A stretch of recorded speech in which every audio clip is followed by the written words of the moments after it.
हमारे यहाँ पे वेस्ट में एक ऑथर हुए हैं। उनका नाम है हेनरी डेविड थोरो। और उनका कहना है कि वही सुखी जीवन जीता है जिसके पास आत्मिक संपत्ति सुधार लेने का वक्त है। आप सब अपनी आत्मिक संपत्ति सुधारने के लिए इस साधना कक्ष में मौजूद हुए हो। आप सबको मेरा नमन, मेरा प्रणाम।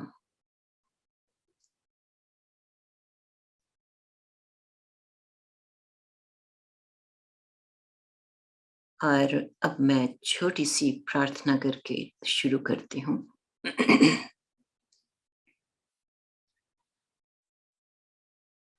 प्रार्थना ये है कि ये मुख वही बोले जिससे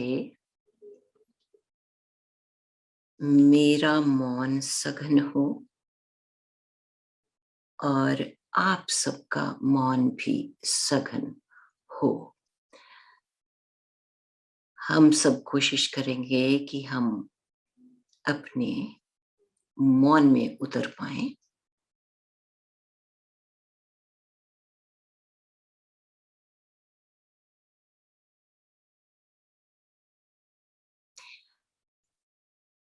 उससे पहले कि हम साधना की ओर चलें, मैं एक प्रश्न लेती हूं ताकि आप जो बात मैं आज बताने जा रही हूं उसको अच्छी तरह से आप आत्मसात कर पाए।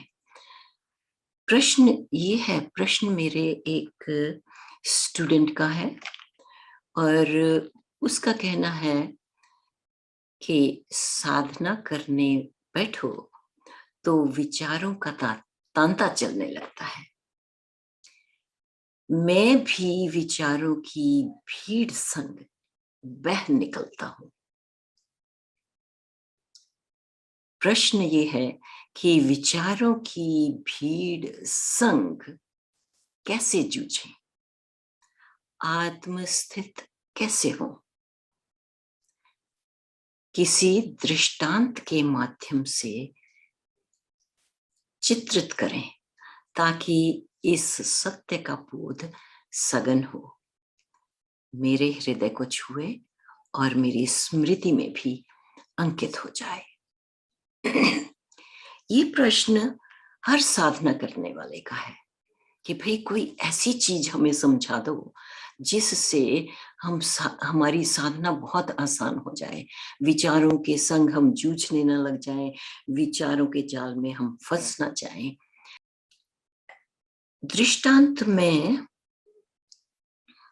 अपने ग्रंथों से लेती हूँ। दृष्टांत महर्षि ऋषि ऋभु के जीवन से लेती हूँ।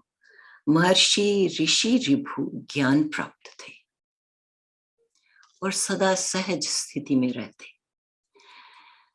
आत्मज्ञान के लिए कुछ शिष्य उनके पास रहने लगे, यानी महर्षि ऋषि ऋभु के आश्रम में कुछ शिष्य रहने लगे। एक बार महर्षि ऋषि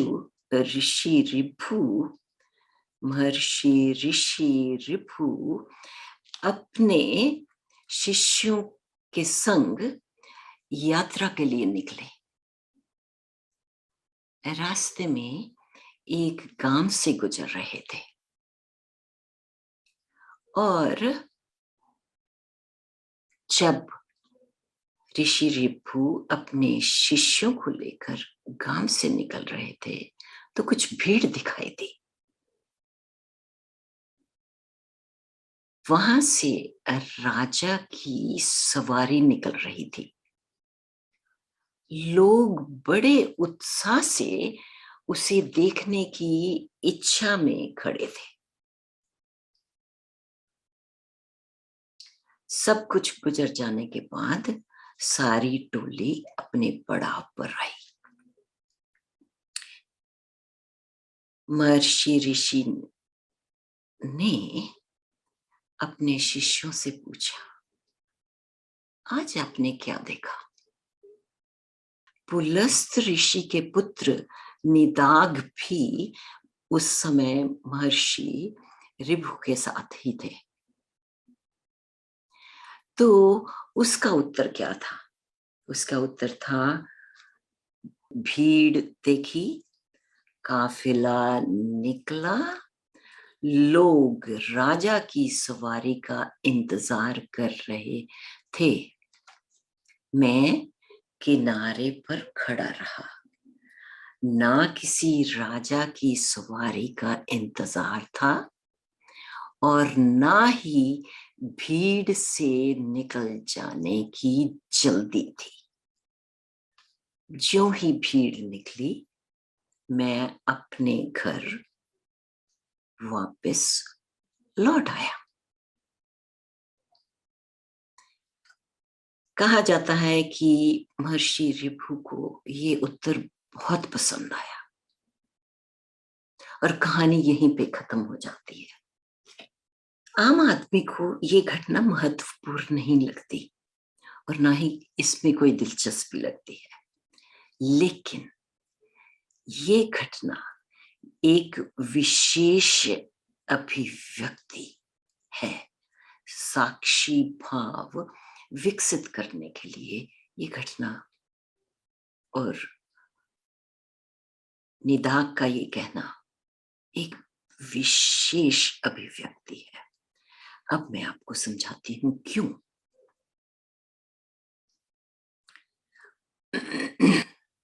अब देखिए, सोच के देखिए, हम जब साधना करते हैं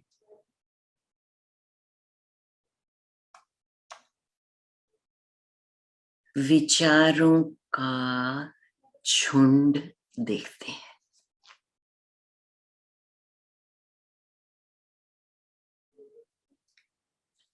और उसके बाद विचारों का जुलूस निकलने लगता है, तांता निकलने लगता है, भावनाओं की शोभा यात्रा आती है।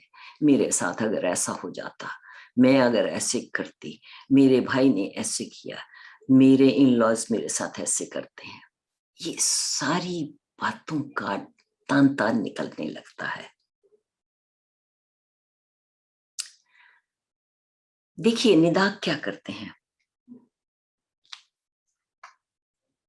निदाघ क्या करते हैं?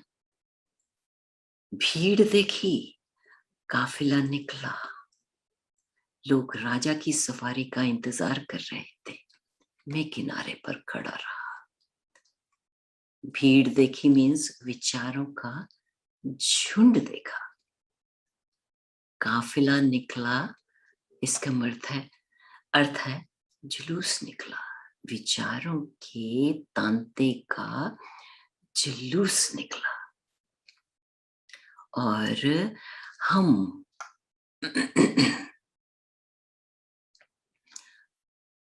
उस जुलूस में शामिल तो नहीं होते। अपने आप से प्रश्न कीजिए, जब आप साधना करते हो प्रश्न कीजिए, मैं इस विचारों के जुलूस में, भावनाओं की शोभा यात्रा में साथ तो नहीं चलने लगी। और निदाघ ने क्या किया? मन से दूरी पैदा करने के लिए मैं किनारे पर खड़ा रहा। देखिए यहां पे विचारों का प्रलोभन, इच्छाओं का प्रलोभन, भावनाओं का प्रलोभन, इन सब की चमक से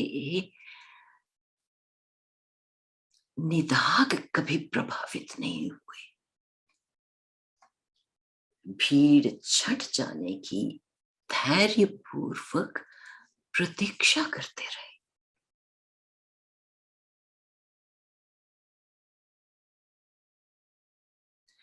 और विचारों की भीड़ विसर्जित हो जाने पर घर लौट आए।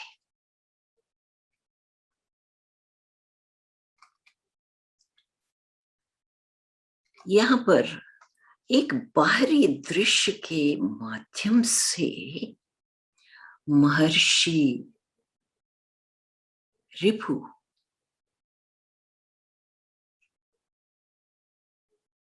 हमें एक खूबसूरत साक्षी बनने का दृश्य दे गए। इतना खूबसूरत संकेत है कि आप जागरूक रहिए। विचार निकले तो उनके संग मत हो जाइए। अगर विचारों का झुंड आए, पीछे होकर देखिए। लोग राजा को रथ पर सवार देखने की इंतजार में थे। मैं किनारे पर खड़ा रहा, विचारों, भावनाओं, इच्छाओं के प्रलोभन से दूर होकर मैं खड़ा रहा। ना किसी राजा की सवारी का इंतजार था और ना ही भीड़ से निकल जाने की जल्दी। इशारा पल पल जागरूक रहने के लिए है। पल पल जागरूक रहो और अनासक्त रहो। दूर बैठे देख रहा हूं, अनासक्त हूं। जो कुछ हो रहा है उससे अनासक्त हूं। बार बार ये बात कहने की इच्छा होती है। आत्मस्थित हो जाने की भी एक उत्सुकता है। जब हम साधना करने बैठते हैं, चाहते हैं कोई ना कोई हमें साधन मिल जाए कि हम एकदम से आत्मस्थित हो जाएं।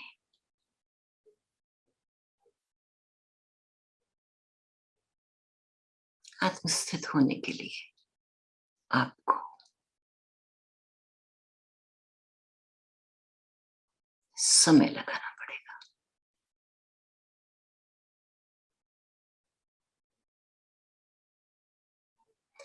और याद करवाऊं आपको,